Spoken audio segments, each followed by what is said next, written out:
అందరికీ నమస్కారం. అఖండ first week box office దగ్గర కాసుల వర్షం కురిపించిందట. సో సెకండ్ వీక్ ఎలా ఉందో ఒకసారి అప్డేట్స్ తెలుసుకుందాం. ప్రస్తుతం స్టూడియోలో జర్నలిస్ట్ శేషరావు గారు ఉన్నారు. ఇంటర్వ్యూలోకి వెళ్ళిపోదాం. Hello sir. Hello sir, first week ఎలా ఉంది, ఇప్పుడు సెకండ్ వీక్ ఎలా ఉంది సార్? కొన్ని సినిమాలని మనం సెకండ్ వీక్ ఎలా ఉంది, ఫస్ట్ వీక్ ఎలా ఉంది అని చెప్పి మనం విశ్లేషణ చేయడానికి కూడా అవకాశం లేదు. కారణం ఏంటంటే సమాజ హితం కోసం, సమాజం కోసం ఉపయోగపడేటువంటి సినిమాలు, ఒక మెసేజ్ ఓరియంటెడ్ సినిమాలు కలెక్షన్స్ తోటి మనం కంపేర్ చేయలేం. ఒకటి. రెండు, మనం కొన్ని అవార్డు ఫిల్మ్స్ చూసుకుంటే, ఇప్పుడు నేషనల్ అవార్డు ఫిల్మ్స్ వాటన్నిటిని తీసుకుంటే కలెక్షన్ పరంగా పూర్గా ఉంటాయి. కానీ అవార్డు విషయంలో మాత్రం వాటికి వస్తాయి. ఇప్పుడు మిథున సినిమా ఉంది, ఎగ్జాంపుల్ చెప్తా. మిథున సినిమా అనేది బాలసుబ్రహ్మణ్యం గారు వాళ్ళు నటించారు. ఆయన నటించిన సినిమా మిథును అవార్డు పిక్చర్, కానీ దాని కలెక్షన్స్ పూర్గా ఉంటాయి.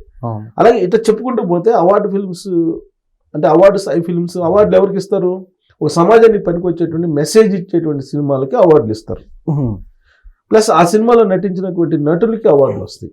కానీ కలెక్షన్స్ పరంగా ఆ సినిమాలను మనం చూడలేం. అలాగే ఇక్కడ బాలయ్య అఖండ సినిమాని మనం కలెక్షన్స్ పరంగా చూడకూడదంటే కలెక్షన్స్ పరంగా చూడాలి.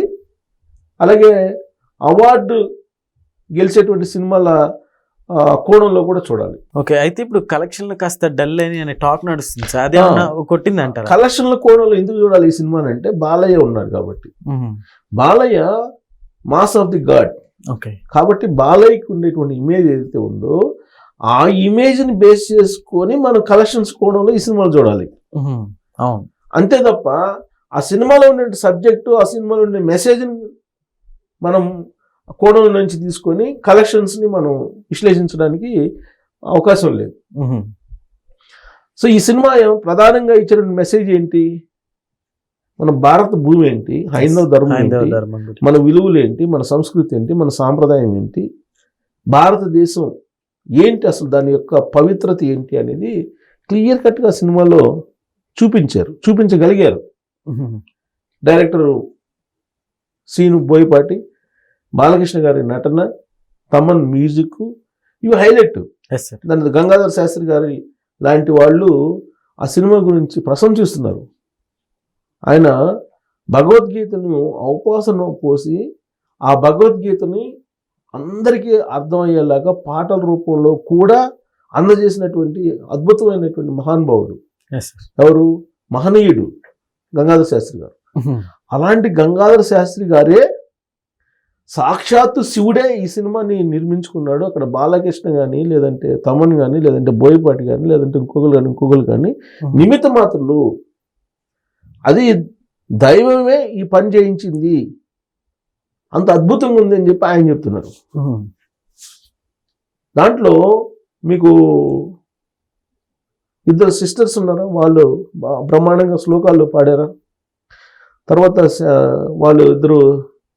వాళ్ళు సంస్కృత శ్లోకాలు పాడేవాళ్ళు ఉన్నారా, వాళ్ళు పాడారా? మిశ్రా బ్రదర్స్ వాళ్ళు శ్లోకాలు పాడారు. సో ఇది ఒక అద్భుతమైనటువంటి స్పిరిచువల్ యాంగిల్లో ఉండేటువంటి సినిమా. అలాగే ఇది ఒక అంటే నేటి తరానికి కొంచెం అనుసంధానంగా ఉండేలాగా, ప్లస్ ఇప్పుడు సమకాలీన అంశాలకు జోడించి స్పిరిచువల్ని బాగా చూపించినటువంటి సినిమా ఇది. ఓకే, వైరస్ ఇప్పుడు మనకి కరోనా టైంలో వైరస్ ఎక్కడి నుంచి వచ్చింది? చైనా నుంచి వచ్చిందని చెప్పి ప్రపంచం మొత్తం చెప్తుంది. ఈ వైరస్కి విరుగుడు వ్యాక్సిన్ కనుక్కునేదానికి 2 సంవత్సరాలు పట్టింది. అవునా? సో అది వైరస్ వర్సెస్ వ్యాక్సిన్ అనేటువంటిది ఒక యాంగిల్ అక్కడ చూడొచ్చు మనం. అలాగే ఆధ్యాత్మికం అంటే పవర్ఫుల్ గాడ్ పవర్ ఏంటి అనేది ఒక యాంగిల్. మూడోది ఏంది, భారతదేశంతో పెట్టుకుంటే ప్రపంచం యొక్క పరిస్థితి ఏంటి అనేది కూడా అద్భుతంగా చూపించగలిగారు. సో కాబట్టి ఇదంతా కూడా మనం వైరస్ దగ్గర నుంచి దాన్ని వారు దాకా మధ్యలో మన సంస్కృతి సాంప్రదాయాలు, మన దేవుళ్ళు ఎవరైతే హనుమాన్ ఉన్నాడో, శివుడు ఉన్నాడో, వీళ్ళందరూ యొక్క అంశగా అఘోర బాలయ్య అఘోరగా నటించినటువంటి ఆ నటన నభూతో నో భవిష్యత్ అని చెప్పి గంగాధర శాస్త్రి గారు లాంటి వాళ్ళు చెప్తున్నారు. నేను ఎందుకు ఆయన పేరు చెప్తున్నాను అంటే పదే పదే ఆయనకి వేరే వాళ్ళని కొనియాడటం ప్రశంసించాల్సిన అవసరం లేదు ఆయనకి. స్వార్థపరుడు కాదు. ఒకవేళ ఆయన నిజంగా స్వార్థపరుడు లేదంటే డబ్బుల కోసం అయితే ఆయన అద్భుతమైన గాత్రం ఉంది, అద్భుతమైనటువంటి లిరిక్స్ తోటి పాటలు పాడగలరు ఆయన. కానీ ఆయన డూయెట్లు ఈ ఎకిలికిలి పాటలు పాడరు ఆయన. ఎంత డబ్బు ఇచ్చినా కానీ పాడరు. మరి అలాంటి ఆయన ఈ సినిమాని ప్రశంసిస్తున్నారు కదా. అంటే మన సబ్జెక్ట్ ఓరియంటెడ్ మెసేజ్ ఓరియంటెడ్ కోణంలో నుంచి ఈ సినిమాని చూడాలా, హిట్ టు ఫట్ అనేది, లేదు కలెక్షన్స్ కోణంలో నుంచి చూడాలా అని అంటే మన సబ్జెక్ట్ ఓరియంటెడ్ మెసేజ్ ఓరియంటెడ్గా చూస్తే కనుక ఇది బ్లాక్ బస్టర్ హిట్. కలెక్షన్స్ పరంగా చూస్తే యావరేజ్ ఫిల్మ్ లాగా ఈ టాలీవుడ్లో ఉన్నటువంటి టాక్. కారణం ఏంటంటే ఫస్ట్ డే ఓపెనింగ్స్ బాగున్నాయి, ప్రీ రిలీజ్ వసూళ్లు బాగున్నాయి, తర్వాత శాటిలైట్ రైట్స్కి సంబంధించినటువంటి అమౌంట్స్ బాగానే వచ్చినాయి, ఓటీటీకి సంబంధించినటువంటి కలెక్షన్స్ బాగానే వచ్చినాయి, ఆడియో రిలీజెస్ సంబంధించినటువంటి ఆడియో రైట్స్ సంబంధించినవి బాగా వచ్చినాయి, ఇవన్నీ వచ్చినాయి. కాకపోతే థియేట్రికల్ కలెక్షన్స్కి వచ్చేటప్పటికి డిస్ట్రిబ్యూటర్స్ పెట్టినటువంటి అమౌంట్కి దగ్గరగా ఇంకా రాలేదు సెకండ్ వీక్ అయినప్పటికీ అనేటువంటిది ఉంది. టాలీవుడ్లో ఉంది. అది రావాలంటే ఇంకొక 20% కలెక్షన్స్ రావాలి అని అంటున్నారు. 80% వచ్చినాయి, ఇంకో 20% రావాల్సి ఉంది అని చెప్పి థియేట్రికల్ కలెక్షన్స్ ని బేస్ చేసుకుని చెప్తున్నారు. సార్ ఇప్పుడు మూవీ టికెట్స్ స్టార్టింగ్ లో కంటే కాస్త ఇప్పుడు ఈ వీక్ కాస్త తగ్గించినట్టు తెలుస్తుంది. దాని ఎఫెక్ట్ ఏమైనా పడింది అనుకోవచ్చు మనం? యాక్చువల్గా లాస్ట్ వీక్ కంటే కూడా ఈ వీక్ టికెట్ బుకింగ్ ఫ్రీక్వెన్సీ తగ్గిందని చెప్తున్నారు. టికెట్ బుకింగ్ ఫ్రీక్వెన్సీ అయితే తగ్గిందని చెప్తున్నారు. దీంతో పెరగచ్చు అని కూడా మనం అంచనా వేయచ్చు కదా. ఎలా పెరుగుతుంది అంటే స్టార్టింగ్ లో రేట్ ఎక్కువ అని వెళ్ళని వాళ్ళు ఇప్పుడు తగ్గాక ఏమైనా వెళ్ళే అవకాశాలు ఉంటాయి కదా? మేబీ ఉండొచ్చు, అది కూడా ఉండొచ్చు. ఇంకోటి ఏంటంటే ఈ సినిమాకి ఇప్పుడు వస్తున్నటువంటి ఈ రోజు వస్తున్న అడ్వాంటేజ్ అనుకోవాలా, లేకపోతే అలా కూడా అనుకోవడానికి లేదు. కారణం ఏంటంటే అవతార్ సినిమా దాని మీద హోప్స్ ఎక్కువ ఉన్నాయి.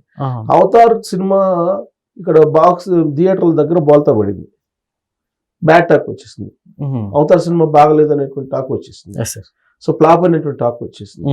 సో దాంతో ఇప్పుడు థియేటర్స్ లో ఉన్నటువంటి సినిమా ఏముంది, అఖండనే కదా. అవును. కాబట్టి ఈ అవతారు సినిమా అనేది ఎక్స్పెక్టేషన్స్ కి భిన్నంగా పూర్గా ఉంది కాబట్టి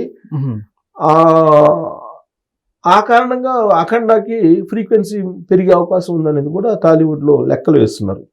అంటే ఒక 20% థియేట్రికల్ కలెక్షన్స్ విషయంలో గ్యాప్ ఉంది అని అంటున్నారు. ఈ 20% రీచ్ అయితే కనుక మీకు వాళ్ళకి కూడా నష్టాలు వచ్చే అవకాశం లేదు. సో ఇప్పుడు ఈ అవతార్ ఫిల్మ్ అనేది ఎక్స్పెక్టేషన్స్ కి రీచ్ లేదు కాబట్టి అఖండ మూవ్ అవుతుంది రాబోయే రోజుల్లో. ఈ వారం కూడా అఖండకి కొంత ఫ్రీక్వెన్సీ ఉండే అవకాశం ఉంది అని అంటున్నారు. అది ఉంటే కనుక థియేట్రికల్ కలెక్షన్స్ కూడా ఉంటాయి. ఓవరాల్ గా ఏంటంటే ఆ సినిమాకి పెట్టినటువంటి 200 కోట్ల రూపాయలు ఏవైతే ఉన్నాయో అవైతే ప్రొడ్యూసర్స్కి వచ్చేసాయి. దాంట్లో ఎలాంటి డోకా లేదని చెప్పి చెప్తున్నారు సినిమా వర్గాలు. కాకపోతే థియేట్రికల్ కలెక్షన్స్ ఏదైతే ఉన్నాయో అక్కడ కొంచెం స్లోగా ఉందని చెప్పి అంటున్నారు.